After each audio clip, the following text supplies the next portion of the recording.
The rising inequality and growing political instability that we see today are the direct result of decades of bad economic theory. It's time to build our economy from the bottom up and from the middle out, not the top down.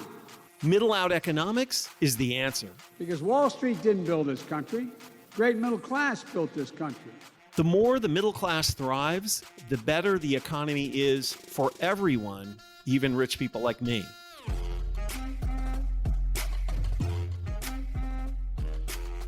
This is Pitchfork Economics with Nick Hanauer, a podcast about how to build the economy from the middle out. Welcome to the show.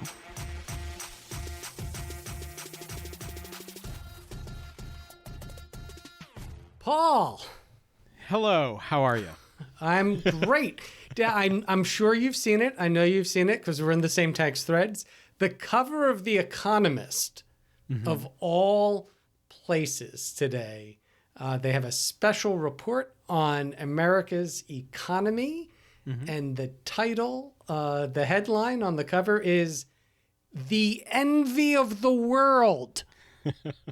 The American economy is the envy of the world after 4 years of Joe Biden and the end of neoliberalism and governing from the middle out and investing in the American people and in public infrastructure and in climate technology and in bringing manufacturing back home. Our economy is the envy of the world. And so that's why, Paul, on today's episode, we're going to discuss proposals to dismantle all of that. Well, Halloween is coming up, right? So it's time for some scary stories. Oh, my God. And is this a horror show?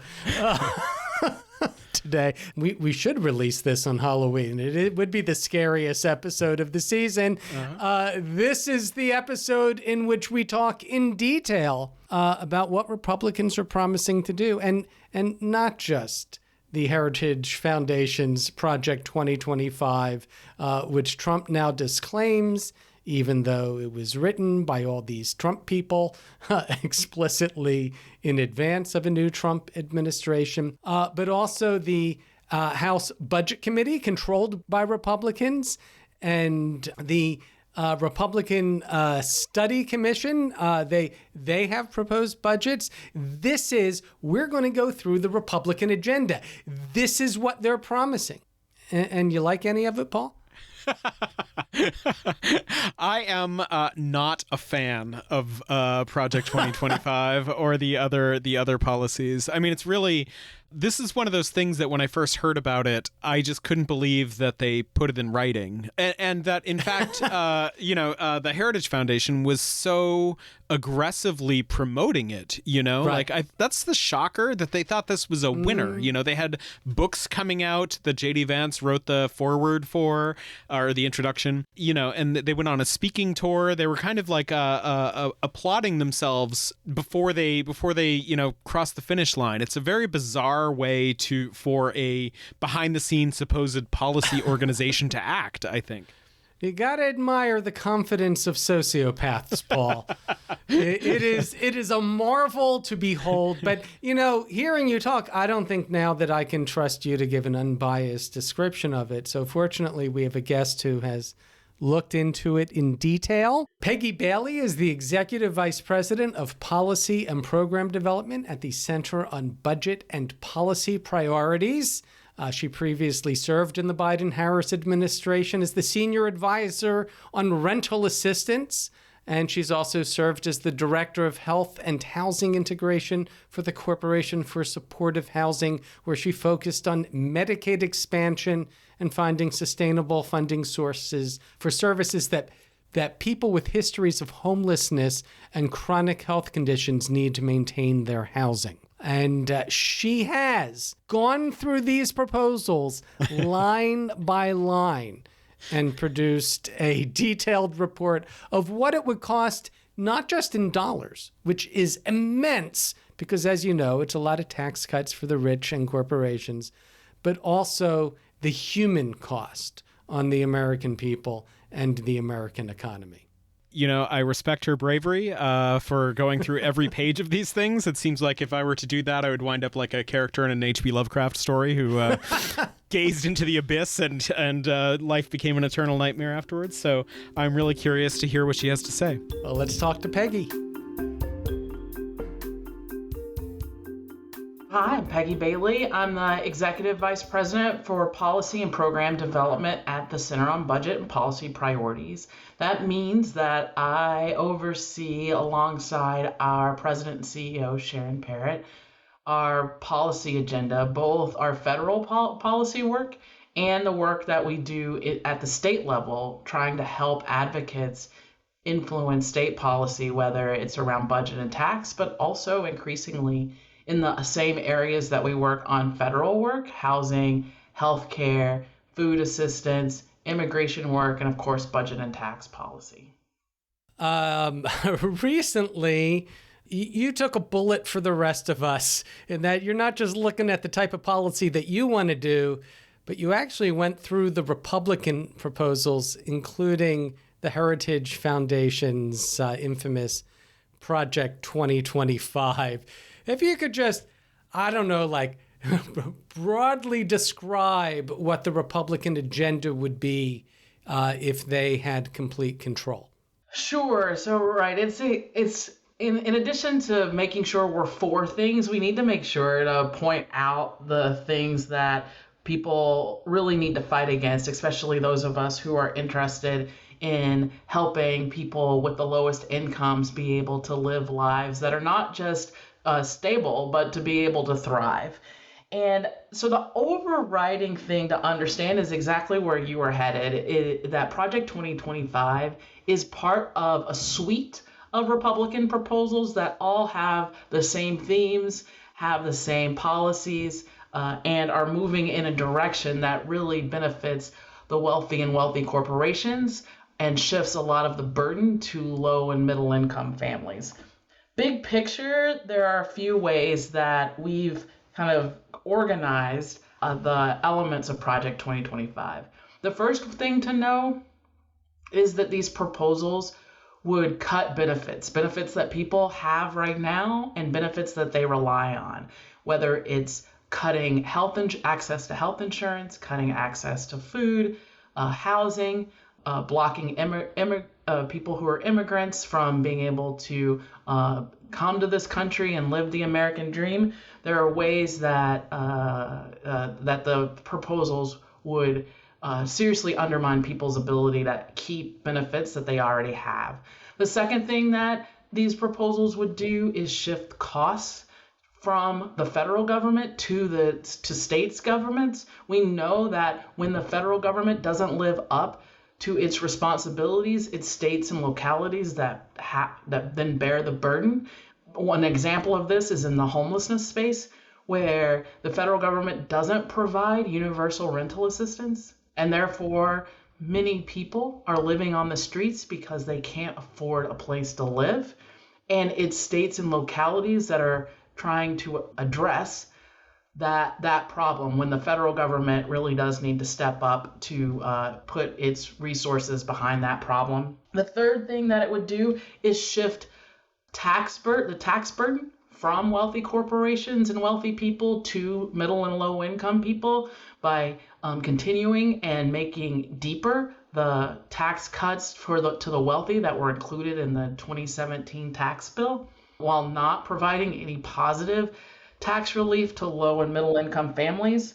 And the fourth thing that the proposals would uniformly do is simply undermine the federal government in totality, getting rid of agencies wholesale, hurting our ability to provide safe food, safe water, health care, protect fair housing rights. Things like that would be undermined with the lack of investment. And one thing that's overarching everything that you can't shy away from is the racism and discrimination that is inherent in all of these proposals. They may look colorblind, but their impact is most definitely not, and would disproportionately impact people of color. So one of the rebuttals I've heard to conversations about Project 2025 is that every presidential candidate makes promises and they don't follow through on them. Do we have confidence that these are policies that Trump would pass in a hypothetical second term? Or if Trump wins the presidency and there's a Democratic House, would that offer a check to the proposals? Well, that's why it's important to understand that Project 2025 is just one data point in the overall extreme Republican agenda. In our report, we highlight the Republican Study Committee's budget proposals. We highlight the House Budget Committee's recent resolution. Those three things put together, along with evidence of recent legislative activity, show that this isn't about the current presidential election so much as part of a steady strategy that extreme Republicans have. If you think about the Dobbs decision and the reversal of Roe, that was a 50-year march to get to the top place we are today. We should think about these proposals that would punish people with low and middle incomes and benefit the wealthy and wealthy corporations as part of that same sort of consistent, steady march that we need to work against. And to be clear, this isn't about fiscal responsibility. It's not like, oh, we've got to make the tough choices in order to balance the budget and get our books in order. It creates massive deficits at the same time that it defunds the federal government, disinvests in the American people, and just makes cuts. And we'll go into some of the details. Cuts to programs that people just take for granted. But it's huge deficits come out of this due to the tax cuts for wealthy and corporations side of this. Exactly. Another piece that has to be considered is the lack of raising revenue in these strategies, right? The three proposals that I highlighted would repeal parts of the Inflation Reduction Act that call for increased spending in the IRS, as an example. So right. It's not only cutting taxes for the wealthy and wealthy corporations, but cutting the federal government's ability to enforce the tax rules that are on the books. And that's just one way that these agendas don't think about the need to raise revenue, because it's just unfathomable to think that in the wealthiest country in the world, we can't take care of people with low incomes. We know that it isn't their fault necessarily that they have low incomes. They are working. They're not getting paid wages that allow them to afford to meet their basic needs. Or they face inabilities to be able to work, and federal benefits like Social Security don't pay high enough for them to afford their basic needs. Therefore, it is the government's role to fill in that gap until we do create the structures to have living wages in either through work or through public benefits. And so that mindset of, the pie is only so big, so we can't afford to do this, just really when you think about the wealth in this country and the disproportionate way that economic justice shows up, we can make the changes if we want to. It seems like a lot of these issues that you're talking about in the report, healthcare, education, housing, these are issues that don't just affect the lowest portion of the economy. It also affects middle-class families as well. Do you have any information about how these cuts and restructuring in Project 2025 threaten the economic security of middle-class American families? Yes. One of the key examples is in the healthcare space, actually, where it is possible from these proposals that 4 million people with middle incomes could lose their health insurance because they lose access to premium tax credits that help them afford care through the Affordable Care Act. Another thing to think about too is how many of us are helping family members who might be on Social Security or family members who might be accessing other benefits. It could strain any of us who have middle or higher incomes as well, because our family members might need extra support. It also, when it comes to healthcare, it basically allows insurers to discriminate again based on pre-existing conditions, which was just a horrible feature of the old system. And one of the most popular things about the Affordable Care Act is the fact that pre-existing conditions don't prevent you from getting coverage or raise your insurance. Yeah, that's right. That's one of the most popular pieces of the Affordable Care Act. And along those lines, it would allow for junk plans to enter into the market, plans that barely cover people and might seem like a good deal because they're inexpensive, but in the end don't actually cover people's needs should a crisis arise. And then all the people that get put into those junk plans would be out of other plans that could potentially make the whole system more expensive. You know, I mean, we could be here all day talking about all of these various features. Features, you say features, I say litany of horrors. Yeah. But Project 2025 also, aims at environmental and labor protections and rolling those back. Could you talk a little bit about how that ties into broader economic inequality, and also who would benefit the most from these changes? Starting with who would benefit the most from these changes, it is part of the general theme of the proposals that the plans would benefit people who are well-resourced and companies who are already wealthy, making them wealthier. The interaction between the labor protections and environmental protections and general trying to work toward economic justice, the Republican plans would undermine the federal government's ability to impact the environment, to continue to help enhance the workplace in ways that feed into this narrative that the federal government is ineffective.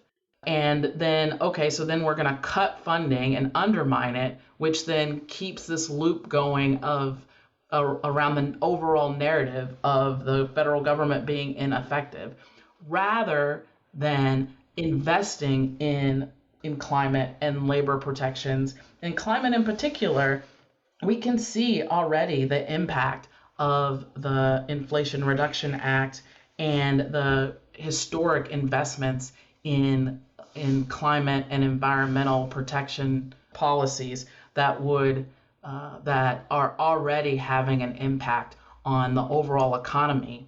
And this connection between the jobs that people can have in the future as technology takes over many jobs that people would once had, and moves to a place where the environmental policy, climate policy, the ways that we're overcoming the climate crisis allows that labor force to shift into those spaces. Without that future-looking space for where the workforce should move, will create problems we already see in some communities, particularly in rural places where there wasn't the ability to adapt to the changing, the ways that the world was moving away from manpower to technology. And those places are very depressed right now and are struggling to survive as communities. Looking at this list, and it's long, and again, we'll provide a link in the show notes, and we encourage people to go through this so that you don't need to read Project 2025 and the other budget reports all by yourself, because oh my God, I'm again. Thank you for doing the nasty, You're welcome. the dirty work for us.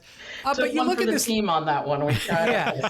But you look at this; it's everything from like ending Head Start to ending assistance for low-income seniors and people with disabilities through SSI, to slashing SNAP, what a lot of people consider food stamps, to stigmatizing low-income children who get free school lunch, eliminating those lunches during the summer.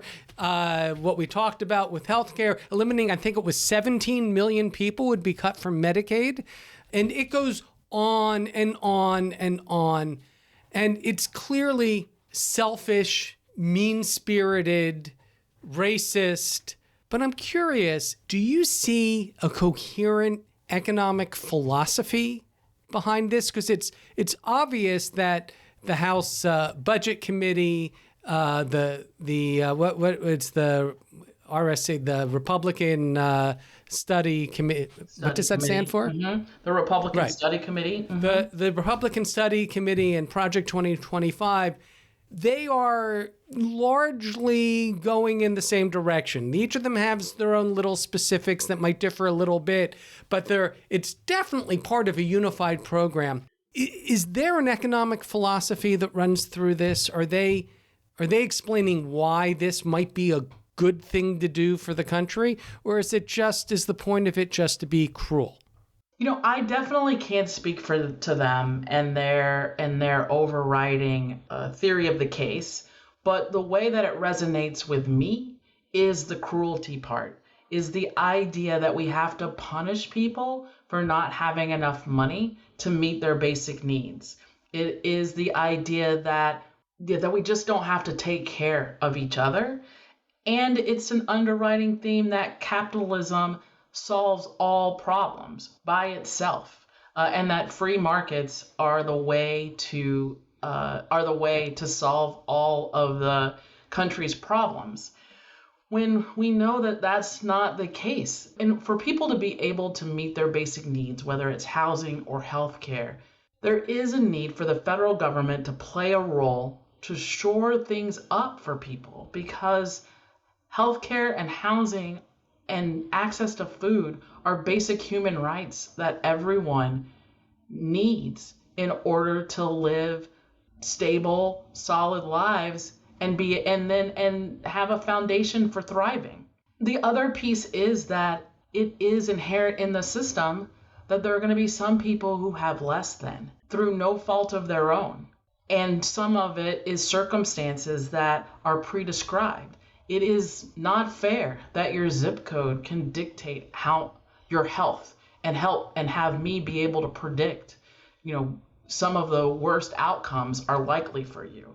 It is not fair that throughout this country's history, we've prevented Black people from being able to have access to housing or access to certain jobs. It is not fair that women don't make the same amount of money in jobs that their male counterparts do. There is nothing inherent to being a woman that means you should get paid less. So while we work to correct those inequities, it is my belief that it is fundamental to the federal government that they shore things up for people who have been disenfranchised and need help just basically meeting their basic needs. Right. And most of their proposals, as we know, run counter to the available empirical evidence of what actually works. I mean, it's just amazing. Every time they try to eliminate Head Start, it's one of the most successful programs ever. It's just there's all these studies showing how it creates these lifelong benefits, not just for the children who go through it and their families, but lifelong benefits that end up growing tax revenue and reducing costs on government and improving outcomes for everybody involved. So we've talked a lot about all the bad stuff. What should we do instead? What would a fairer and more empirically supported economic agenda look like? Well, it would be taking a community-wide approach to the way that we support people. A lot of the bad within these extreme Republican proposals comes out of an idea that if you have something, then you're taking something away from me. So I have to give you less so that I can have more. Well, let's shift that instead and recognize that if we help people, we all do better. One of the ways that we can do that is by expanding and increasing the child tax credit, that is one of many examples where we learned in the pandemic we can make a true difference in families' lives. The pandemic relief packages included things like expanding the child tax credit, eviction prevention dollars, housing rental assistance for people experiencing homelessness, other additional food assistance. And we rallied and showed that through this suite of programs and giving people more resources, we were able to cut poverty by more than half. So it shouldn't take a pandemic to teach us what really works. We can see from another thing from the pandemic we should have learned is that there are people who are making way too low of salaries that we depend on to get groceries at the grocery store and feed us at restaurants. And those jobs are essential. Yet teachers, the hoops and miracles that teachers had to implement during the pandemic. And those jobs are still there. We're still needed, still don't make enough money, and need the same supports that we provided during the pandemic, not because of the pandemic, but because these jobs are really important and that we're not paying people enough to be able to work in them. So the child tax credit is one positive piece of the agenda that we should be moving forward. Another thing is to be able to keep the summer food program that has been created, where kids have additional access to food during the summer months. We also, during the pandemic, created an emergency housing voucher program for people experiencing homelessness. More resources for rental assistance so that we can truly end homelessness is another part of a positive agenda.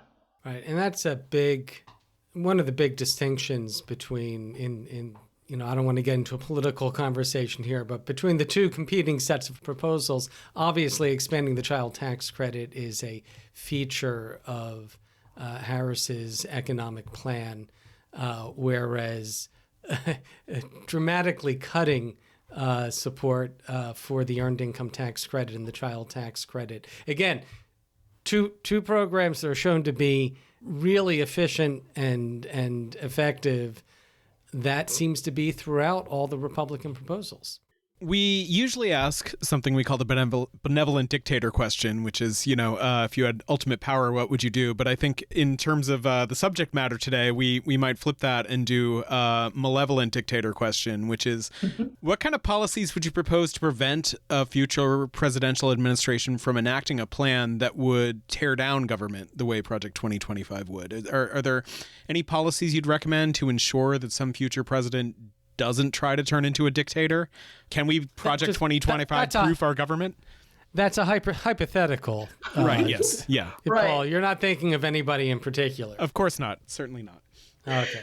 So I think the key piece of all of this is to make sure that we're doing the work with Congress to help them understand the evidence behind the positive things that work, like the child tax credit expansion, like giving families better access to food and cash supports in general, like housing assistance, so that when they create legislation, they're making these things permanent. They're permanently expanding the child tax credit. They're permanently providing universal rental assistance. That way, we understand what the priorities are for the country. We know that the resources will be there for the long term. It allows states and localities to be able to invest in the places where there are gaps and know that things like rental assistance will be paid for. So maybe they should invest in, housing supply and better quality housing. That is really the way to shore these things up, whether it's about protecting against a dictator so much as making sure that American families know what supports they have and don't have to question whether the federal government is behind them and wants them to do well. And what do you think, Paul? Get to the final question? Yep. Since Nick's not here, I get to answer. I'm going to ask it this time, since he usually hogs that one up. Why do you do this work? That's a great question, and I'm really glad that you asked it. I have done a lot of thinking about what is my why. And I am really happy to be at an organization where I can fully flesh out my why. I am an African American woman who grew up in what was then a rural place in Texas. Now it's a suburb of Dallas. I benefited from federal programs. I was born in the early 70s, and we were able to move from a place that still today actually is one of those zip codes I mentioned that you can predict really not great outcomes for kids. We were able to use benefits from HUD at the time that were trying to promote fair housing opportunities in suburban communities where we were able to buy a house and move into that small community where I thrived and got to be where I am today. But the frustrating part for me is that, over 50 years later, there are still kids growing up in that place where I moved from that don't have the same access to things that will help them achieve the things that I've been able to achieve, and that those kids are Black kids. And in this country, the way that racism and discrimination have shown up, it is a situation where by the grace of God go I. And I live that every day, knowing that, it wouldn't have taken much for me to be living in a much different situation and to have to struggle and feel like, this country is working against me. And that's what I'm trying to correct, is to make sure that this government is the wind behind these kids, especially Black kids, instead of a force that they're having to fight against day after day after day. Well, we thank you for your work. Thank you. So much. Thanks for having me.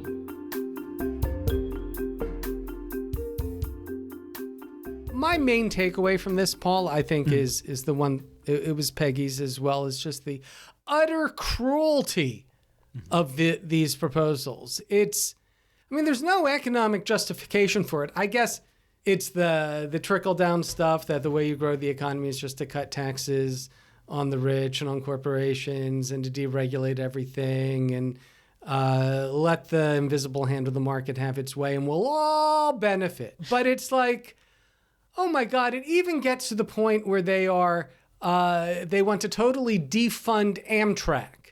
Both subsidies and capital investments, as well as defund all federal money for public transit. Amtrak is absolutely crucial to the economies on the Northeast Corridor. You couldn't get around the Northeast Corridor without it. It carries so much traffic, but you know what? Screw them. A lot of them are blue states anyway. So we're gonna cut Amtrak.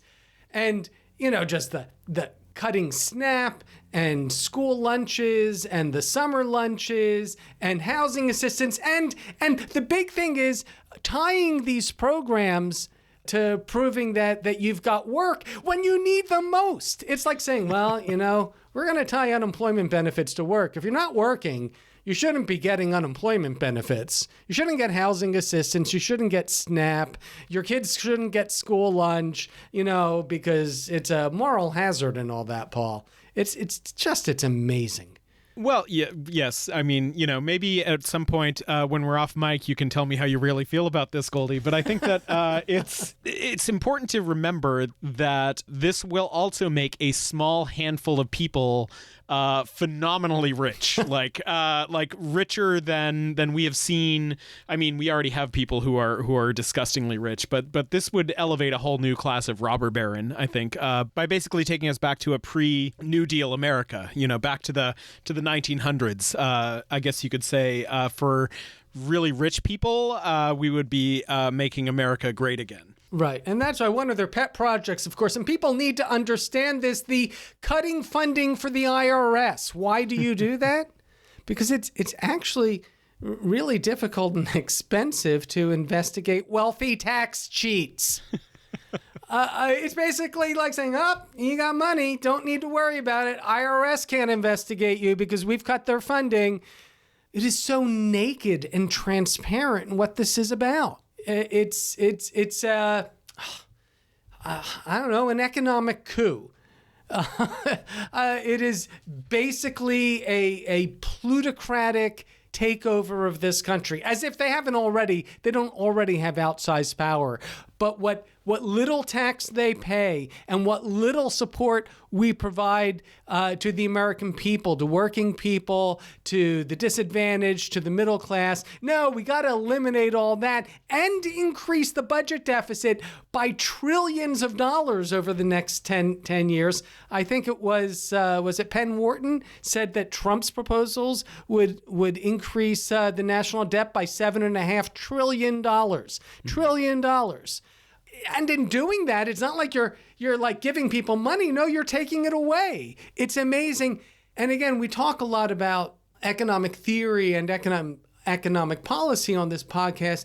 The amazing thing is that a lot of the things that they are just so desperate to eliminate are programs that work. They have decades of proven results.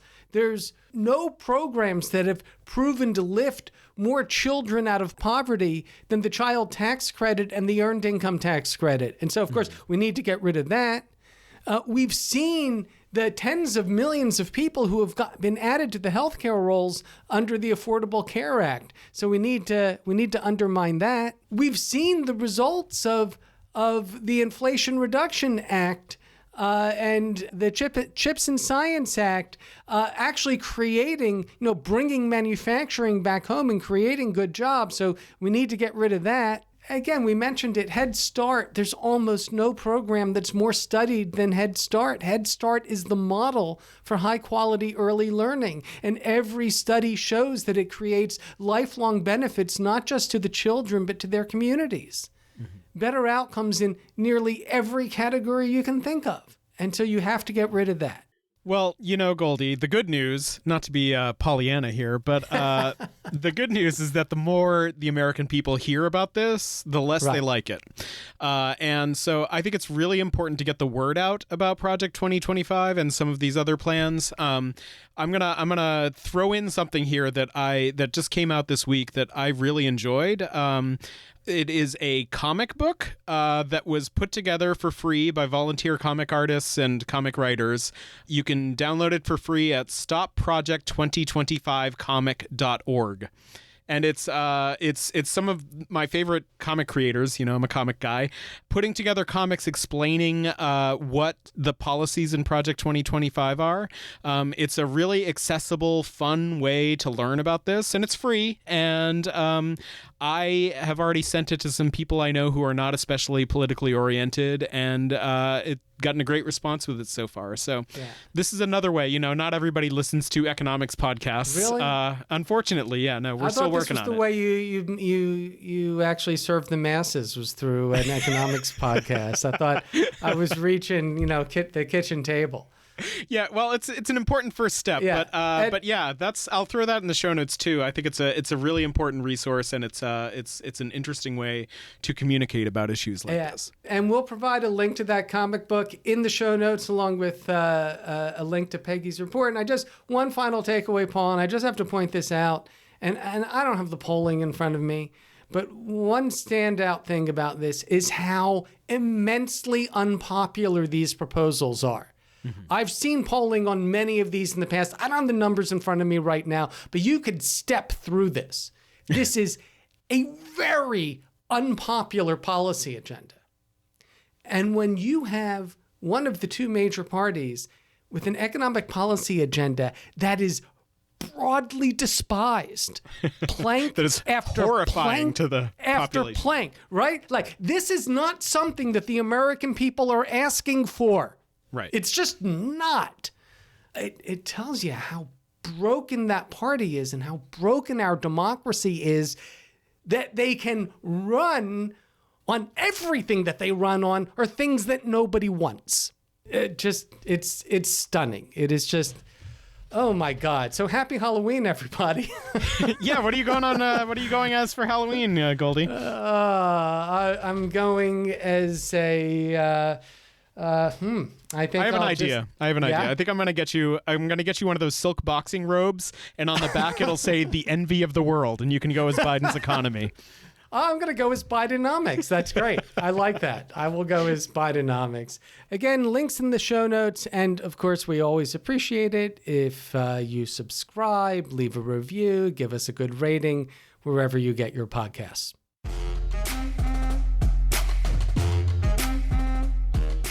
Pitchfork Economics is produced by Civic Ventures. If you like the show, make sure to follow, rate, and review us wherever you get your podcasts. Find us on other platforms like Twitter, Facebook, Instagram, and Threads at Pitchfork Economics. Nick's on Twitter and Facebook as well, at Nick Hanauer. For more content from us, you can subscribe to our weekly newsletter, The Pitch, over on Substack. And for links to everything we just mentioned, plus transcripts and more, visit our website, pitchforkeconomics.com. As always, from our team at Civic Ventures, thanks for listening. See you next week.